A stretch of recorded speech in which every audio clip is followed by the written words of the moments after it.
You're talking about different languages, and we're all, we're talking within English, but when I worked at Boeing around Yes. physicists and engineers, they had their own terminologies, their own language, and Hmm. you had to pay attention to learn, or you didn't understand what they're saying. No, In I the remember church, going these to the same shipyard. I remember same going thing. to the shipyard as a new engineer in the office. I would go to meetings and I didn't understand. I could sit for hours listening to people and not have any idea what they were talking about. For the first time in my life, in English, I was hearing another language, a technical language in this case, it took a long time to learn. And then you think about the church and how we talk. And and you go on the construction site, and you talk like you just got out of church, and people look at you like you're a weirdo, you know. Yeah. Oh, gotta go take a poo, guys, Poo you poo. know, or Yeah. or just some Yeah. of the It's silly hard. things we say, and it's all accepted in the church. It's But no required. one's thought about it mostly. But a lot of that's why it requires a different language to be the iconoclast. Meaning Christians assume because they go to a certain church, they think perfectly about the narrative about heaven and hell and creation and God and the time before creation and devils and demons and all of these things. We have a little picture, but it's a caricature. It's not the true picture. And so that's what Jesus did. He became an iconoclast. They had a certain cultural picture of what it all looked like. And then he came and he started speaking about it, what it was. And he was that iconoclast. And he was doing two things. Those with hardened hearts, blind eyes, deaf ears, they stayed away.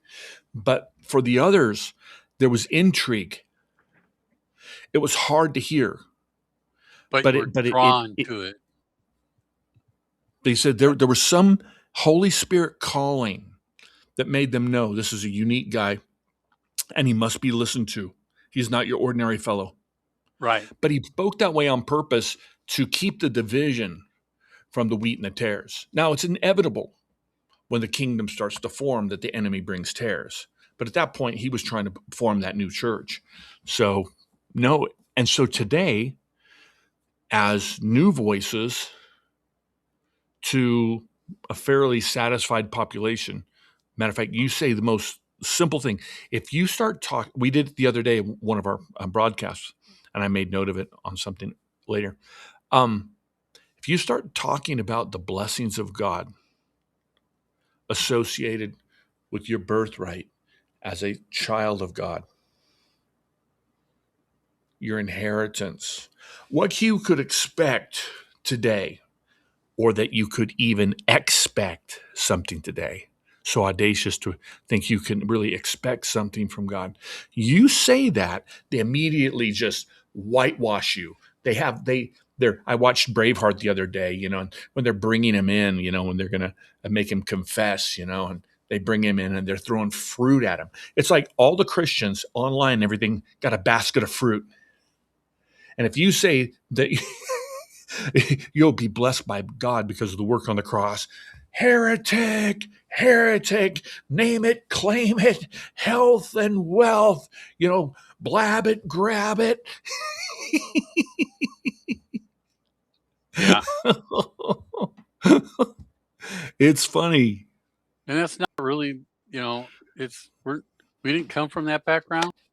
It's, we're just reading the Bible going, darn it, I've Right. been missing some important information. It's been there the whole time. Yeah. I just we've been taught to read over it. Because we had been given a certain narrative and a certain take on certain scriptures, and we had conjoined ourselves spiritually and doctrinally with a large crowd of doubters. And we called them the church, the good, the faithful, those working hard to keep the commandments and have a good family and go to church and, you know, and feel really convicted if they went 5 miles an hour of the speed limit, just trying hard to be holy, holy, holy. But these were people who had a type of spirituality, but have relegated all the promises to God moot because of their corporate doubt. And so, it's hard to flee from that. Where are you going to flee to, though? The Kenneth Copelands and some of these very strange people on the televangelists? And so the devil played a really cool game by these televangelists giving an element to the truth that was super important to the church, but associating that truth with the demonic, who ruined the message so that the church, who was struggling with faith anyway, was Right. full of doubters, to just jerk back, revolt, because they saw that's clearly not God, and they associated many of these doctrines with them.